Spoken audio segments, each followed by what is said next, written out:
యేసుక్రీస్తు నామములో మీ అందరికీ వందనాలు. నా దేవుడు మిమ్మల్ని మీ కుటుంబాలను తీసుకొని జీవించరుగాక. ఈరోజు అంతా కూడా దేవుని పరిచర్యలు బలంగా వాడబడిన సేవకులందరూ కూడా ఈరోజు బలంగా వాడుకొని ఆయన నామగంతగా ఆడుకున్నారు. అందరినీ కూడా దేవుడు దీవించాలని కోరుకుంటున్నాం. మనం కూడా సాయంత్రకాల వేళ కూడా దేవుని సన్నిధిలో కొన్ని మాటలు తెలుసుకుందాం. మనం చేసిన ప్రార్థన దేవుడు ఆలకించి ఈ రోజంతా కూడా దేవుని సన్నిధిలో గడపడానికి ఆయన ఇచ్చిన కృపను బట్టి వందనాలని మనం ఈరోజు సాయంత్రకాల కూడా కొన్ని మాటలు తెలుసుకుందాం. మనం దేవుని ఎదుట పూర్ణ మనసు కలిగి ఉండాలని దేవుడు కోరుకుంటున్నాడు. మనం ఏ మనసుతో ఉంటున్నామో కొన్ని ఈరోజు తెలుసుకుందాం. యెషయా గ్రంథము 26వ అధ్యాయం 3వ వచనం నేను చదువుతున్నాను. అందరూ కూడా బైబిల్ ఉంటే తీసి చదవండి. యెషయా గ్రంథము 26వ అధ్యాయం 3. ఎవని మనసు నీ మీద వానుకొనును వానిని నువ్వు పూర్ణ శాంతము గలవానిగా కాపాడుదువు. ఎలాగనగా అతడు నీ యందు విశ్వాసి నుంచి ఉన్నాడు అంటున్నాడు. యెషయా భక్తుడు రాస్తున్నాడు ఇక్కడ. యెషయా భక్తుడు అంటే ఒక ప్రవక్త, పెద్ద ప్రవక్తలో ప్రవక్త. ఆయనను చనిపోయే ముందుల ఆయన సువార్త ప్రకటిస్తున్నాడని చక్కెర పొంటు కోసి చిత్రహింసలు పెట్టి చనిపోయాడు. అందరూ కూడా ప్రవక్తలు ఎవరూ కూడా సుఖంగా చనిపోయిన వారు ఎవరూ లేరు. ఈ ప్రవక్తల్లో కూడా చనిపోయిన వారిలో ఈయన్ని చక్కెర పొంటు కోసాడంట. మామూలుగా చంపేస్తే సరిపోయి దేవుని సంతులకి లేవు. అలా కాకుండా ఇక్కడ చిత్రహింసలు పెట్టి నానా బాధపడి వెళ్ళిపోయి ఆయన నీతిమంతుని జ్ఞాపకం చేసుకొని ఆయన నీ మనసు ఎవరి మనసు నీ మీద ఆనుకొనును వానిని నువ్వు పూర్ణ శాంతము గలవాడుగా కాపాడదు. అతను నీ యందు విశ్వాసం ఉంచి ఉన్నాడంట. మనం ఎవరి యందు విశ్వాసం ఉంచుతున్నామో ఒకసారి మన హృదయాలు పరిశోధించుకో. మనం మన కుటుంబం వల్ల ఈ విశ్వాసం ఉంచుతున్నామా? ఎవరన్నా ఏదన్నా ఇస్తారని విశ్వాసం ఉంచుతున్నామా? ఎవరి మీదన్నా ఆధారపడి విశ్వాసం ఉంటున్నామా? ఒకసారి మన హృదయాలు పరిశోధించుకోవాలి. మనం ఆయనే అందే, మన గురి అంతా ఆయనే అందే ఉండాలి. ఆయనే మనకు ఏది ఇచ్చిన ఏది అని కాకులతో పోషించిన వాడు నిన్ను నన్ను పోషించడం. సారే ఇతరులను పోషించిన వాడు నిన్ను నన్ను పోషించడం. మనం ఎందుకని ఇబ్బంది పడిపోతాం, బాధపడిపోతాం, ఆయన మీద ఆధారపడతాం. మనం అలా ఉండకూడదని దేవుడు కోరుకుంటున్నాడు. నేను ఏది కావాలో మీకు ముందుగానే సిద్ధపరిచి ఉంచుతాను. మీరు కంగారు పడవలసిన, మీరు తల్లి గర్భంలో రూపించకపోయి మీకు అన్నీ సిద్ధపరిచి ఉన్నాయి. సిద్ధపరిచిన ఏది కూడా ఒక అడుగు ఆలస్యమైందేమో కానీ ఏది కూడా మీరు అనుకున్నప్పుడు రాలేదేమో అనుకుంటారేమో కానీ అది కాదు దేవుని చిత్తం. ఆయన ఇవ్వాలనుకున్నప్పుడు ఇస్తాడు. మనం ఆయన మీద విశ్వాసం ఉంచింది. ఆయనే కాపాడగలడు, ఆయనే రక్షించగలడు, ఆయనే పోషించగలడని మనం ధైర్యంతో నిలబడగలిగితే మన దేవుడు మనల్ని కాపాడుతాడు. అది మనం తెలుసుకొని ముందుకు నడవాలని కోరుకుందాం. అలాగే కీర్తన గ్రంథము 5వ అధ్యాయం 11వ వచనంలో కూడా అంటున్నాడు, నిన్ను ఆశ్రయించి వారందరూ సంతోషించుదురు, నీవే వారిని కాపాడుదువు కనుక వారు నిత్యము ఆనందంతోని చేయుదురంట. ఆయన ఏమంటున్నాడు కీర్తనకారుడు దావీదు కూడా, ఆశ్రయించు వారందరూ అంట. మనం ఆశ్రయించుతున్నామా? మన సొంత నిర్ణయాలు తీసుకుంటున్నామా?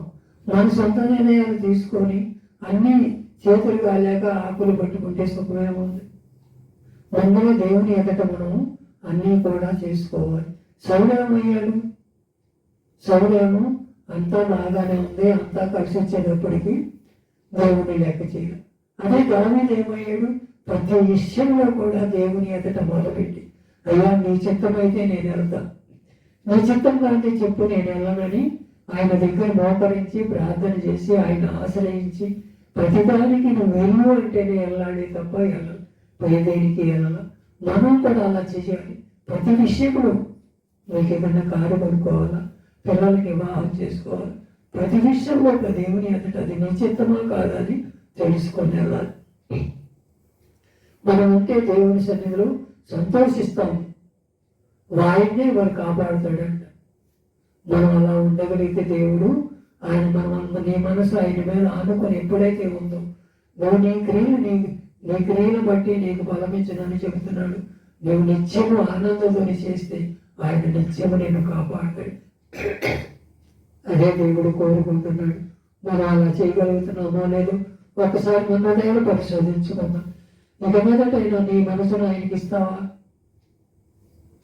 నీ హృదయం అనే దేవాలయంలో ఆయన చేర్చుకుంటే ఆయన నిన్ను నన్ను కూడా నీ పూర్ణ మనసుతో పూర్ణాత్మతో ఈ దేవుడైన యెహోవాని సేవించితే ఆయన నిన్ను ఎప్పుడు కూడా తోసివేసేవాడు కాదు. కీర్తన గ్రంథము 33:18 కూడా అంటున్నాడు, వారి ప్రాణమును మరణము నుండి తప్పించుటకును కరువులో వారిని సజీవులకు కాపాడదు అంటున్నాడు. కరువులో కూడా అంట, ఈ కరువు వచ్చిందయ్యా, నాకు తినడానికి లేదయ్యా అని మనం ఎప్పుడైనా తగ్గింపు జీవితంలో అడగలుగుతున్నామా? మన సొంత నిర్ణయాలు తీసుకుంటున్నామా? ఒక్కసారి మన హృదయాలు పరిశోధించుకోవాలి.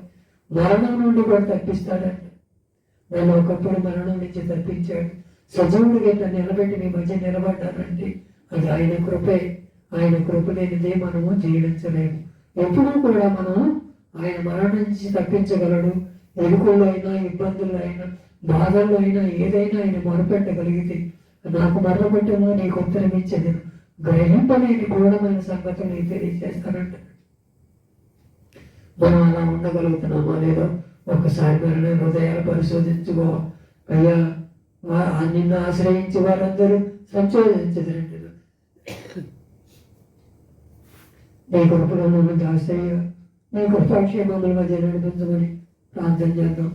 అందరూ కూడా కీర్తన 64 కూడా అంటున్నాడు, దేవా నేను నీకు మొదలుపెట్టగా నా మనమే ఆలకించవు, శత్రువుల భయం నుండి నా ప్రాణం తప్పించదు అంటున్నాడు.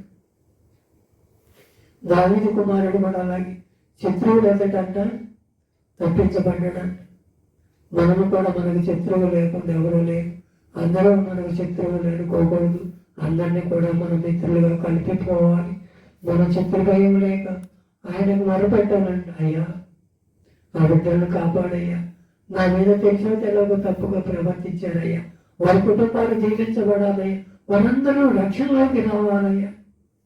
శత్రువు అంటూ ఎవరు ఉండనప్పుడు మనం అలాగే శత్రువుల గురించి మనం ఎప్పుడైనా ప్రార్థన చేయగలగాం.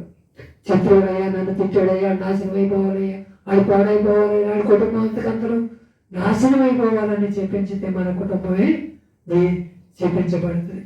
మనం ఎప్పుడు కూడా అలా చేయకూడదు. దేవుని బిడ్డలు ఎవరి మనసు నీ మీద ఆనుకును వారే దేవుని కుమారులు అంటున్నాడు. మన మనసు ఆయనకి ఇద్దామా? ఆయన ఆశ్రయిద్దామా? ఆయనతో మనం మన ప్రాణం మరణం నుంచి తప్పించిన వాడు, మనకి జీవితం ఇచ్చిన వాడు. ఆయనతో మనం అంటూ కట్టబడి ఆయన కృపకు పాత్రలు అవుదాం. అలాగే మనం సత్యమును అనుసరిద్దాం, నీతిని అనుసరిద్దాం. మనం ఆయన నుంచే బహుమానం పొందుకుందాం. నేనే మార్గమును, నేనే సత్యమును, నా ద్వారా తప్ప ఎవడో రాడని లేఖనాలు తెలియకంటే మనం పూర్ణ మనసుతో ఆయన అంగీకరిద్దామా? మన పూర్ణాత్మతో ఆయన అంగీకరిద్దామా? ఈ రాత్రికాల సమయంలో ఒక తీర్మానం చేసుకొని ఆయన బిడ్డలుగా మారుదాం. ఆయనకు మన మనసును అప్పగిద్దాం. మన మనసును అప్పగించి మన జీవితాలను కాపాడుకుందాం. మనం దేవుని రక్షణలో ఉందాం. దేవుడు మనల్ని కాపాడి మనం సంరక్షించి మనల్ని కాపాడును గాక. ఈ మాటలు దేవుడి గనికిలో దీవించి ఆశీర్వదించును గాక.